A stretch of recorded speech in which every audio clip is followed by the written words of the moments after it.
Hi, it's Tony Veroeven with the National Air Filtration Association, and I'm sitting here with Nadia Sabeh, also known as Dr. Greenhouse.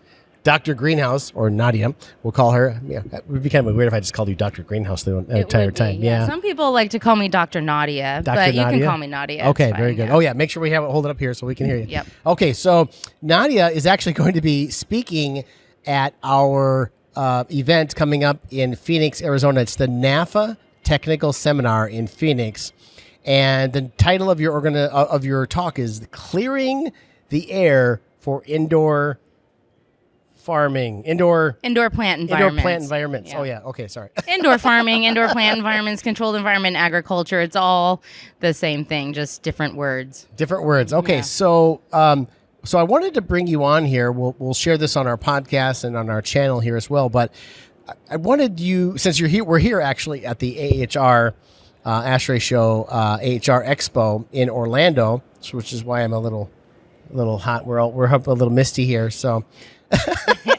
It's Orlando. It's tropical. It is Orlando. It's February and it's warm and humid. That's right. And I'm from Madison, Wisconsin. So anyway, I wanted to share with everybody like what Nadia is going to be talking about, and give her just a few hints of what you're going to be talking about, because yesterday you spoke here, and I hear that it was standing room only.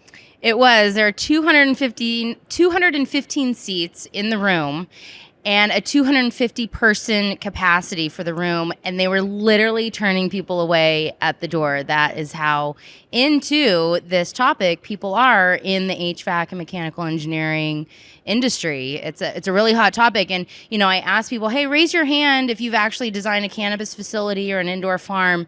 And only about 15 hands went up out of 250 people.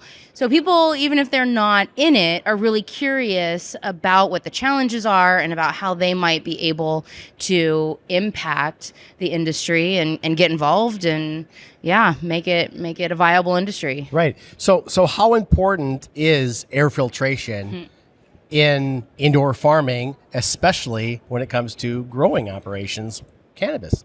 Yeah, I mean, indoor air quality is huge. I always say, for HVAC, we're really dealing with two pieces of the air. We're dealing with controlling the climate, the temperature, the humidity, but we're also trying to control the quality of the air, just like we would do with ventilation, where we want to make sure that we don't have too much CO2 that people are passing out and sleeping on the job. Perhaps with plants, we want to make sure that there's actually plenty of carbon dioxide because they use it for photosynthesis. So we don't actually want to filter that out if we can avoid it. But also, there's a lot of constituents in the air that are harmful to plants. So mold spores. We want to keep mold out of these rooms, especially if you're a cannabis farmer. You're kind of damned if you do and you're damned if you don't. You have to go through rigorous lab testing if you're a cannabis grower. And they're looking for two things. They're looking for residual pesticides, and they're looking for pests and molds. And so here these poor growers are trying to prevent having mold on their plants, but they can't use chemicals to knock them down. So having a really clean environment is really important. And so we need alternative ways than chemicals to knock those pests down. The other thing is actually what we might consider a human nuisance. So with cannabis, the flowers actually create these volatile organic compounds that smell, have a really heavy smell. And so there's a lot of interest in figuring out how to mitigate odor before that air leaves a facility so that neighbors aren't going to complain and think that that this is a nuisance to have this facility nearby.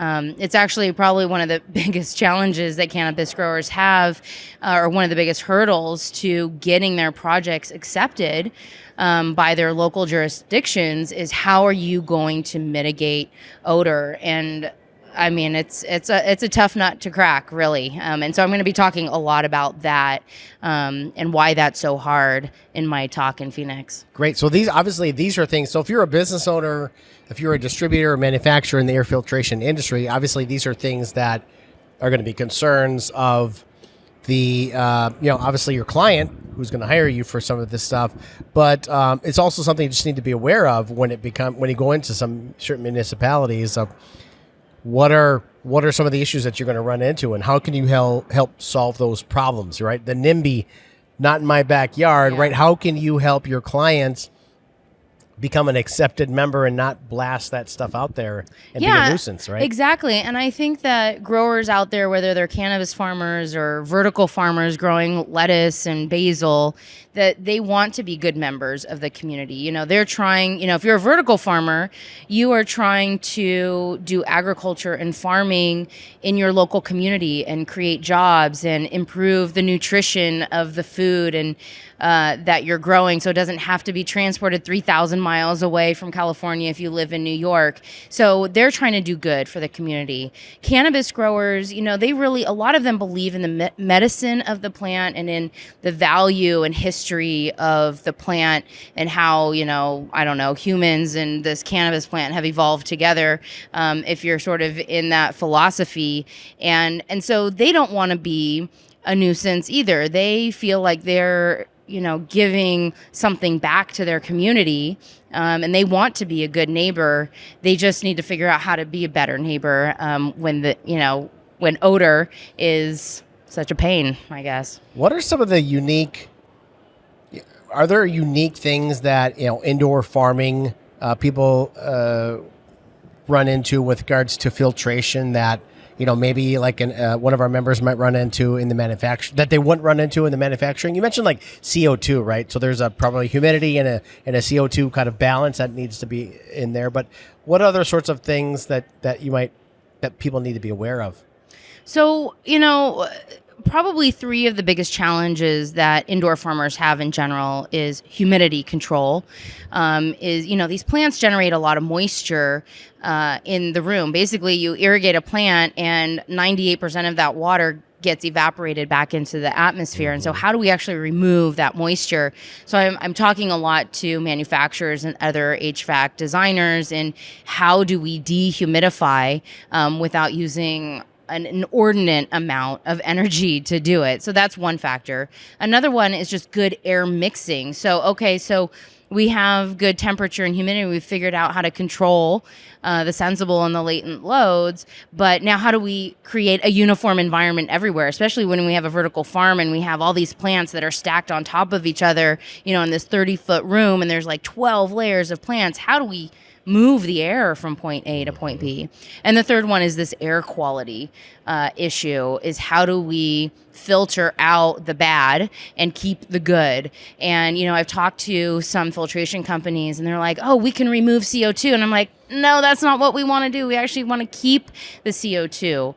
And so, but then we have to deal with regulators, right? And with code officials who are so used to ventilation for human environments that they're not thinking about what the plants need. And if we say that you cannot enrich these rooms with carbon dioxide, then the plants can't photosynthesize and they can't grow, and then we can't eat or, maybe consume your cannabis. So that is definitely, those three challenges in general are pretty tough.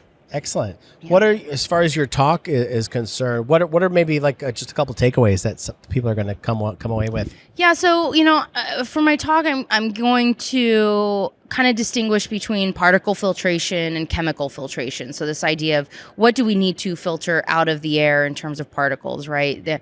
And really growers are concerned about mold spores, maybe pollen drifting from other farms. So we need to really remove larger particles from the air. And then this chemical filtration thing. Is there something that we can do other than these recirculated activated carbon filters that maybe generate a lot of dust, or maybe they're not as effective when it's humid in the room, right? Because we kind of have an elevated humidity in these rooms. So are there other technologies that we can use And I'm also going to go through some technologies that maybe are not so useful, that are being sold to growers.